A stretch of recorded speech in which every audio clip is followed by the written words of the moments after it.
আরো বেশি। এই তো বিদায় লগ্ন, যাওয়ার সময় যাব।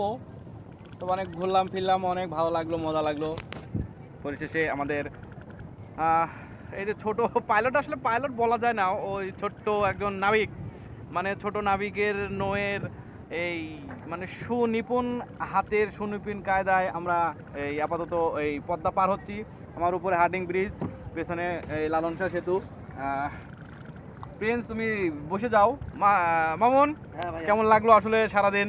অনেক ভালো লাগলো। এত সুন্দর একটা আবহাওয়া আর এত সুন্দর একটা জায়গা, যারা আসেনি তারা তো বুঝতে পারবে না এই জায়গার কতটা মজা। সেটাই মামুন বলেছে, আসলে যারা আসেনি, যারা ঘুরেনি, আকস্মিকভাবে আসা যাওয়া ঘোরা ভালো লাগবে, এটাই স্বাভাবিক। এই যে পিছনে আমরা দেখতে পাচ্ছি সুন্দর এই ব্যাকগ্রাউন্ড, সুন্দর এবং সুন্দর জায়গা। এই যে ছেলেরা সুন্দরভাবে তারা মানে বেড়ানোর কি বলবো, আসলে রোমাঞ্চকর একটা বিকেল।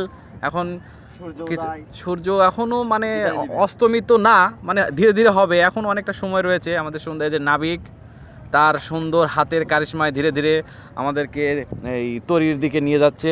এই যে দেখতে পাচ্ছেন, এই যে পারমাণবিক চুল্লি থেকে সেই পদ্মা হার্ডিং ব্রিজ, লালন শাহ সেতু, আমাদের দর্শনার্থী আহরিরা। আমরা আস্তে আস্তে এগিয়ে যাচ্ছি হচ্ছে তীরের দিকে।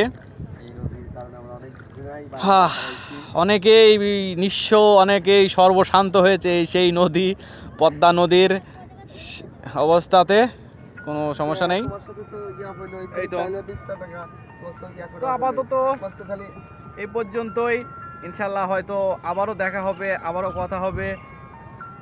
সবসময় হাসি খুশি থাকতে হবে, প্রকৃতি অবস্থান সব কিছু উপভোগ করতে হবে। তারই উপভোগ্যময় অবস্থাতে আমরা এই যে আরো একজন, এই যে তিনি কিন্তু মাছ ধরায় ব্যস্ত, দেখতেই পাচ্ছেন।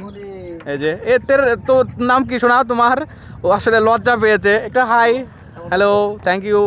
মানে ও একটু লজ্জা পেয়েছে আকস্মিকভাবে। আমরা প্রায় কাছাকাছি, মানে তীর থেকে অনেকটা কাছাকাছিতেই আমরা এই তো অল্প কিছুক্ষণ সময় পরে আমরা ধরে ফেলবো। এই যে মানে অনেকেই বেড়াতে এসেছে এই মানে রোমাঞ্চকর একটা বিকেলে। তো সবাই ভালো থাকবেন, সুস্থ থাকবেন। আপাতত এই মুহূর্তের মতো আল্লাহ হাফেজ, আসসালামু আলাইকুম। সবাইকে শুভ শনিবার, আল্লাহ হাফেজ।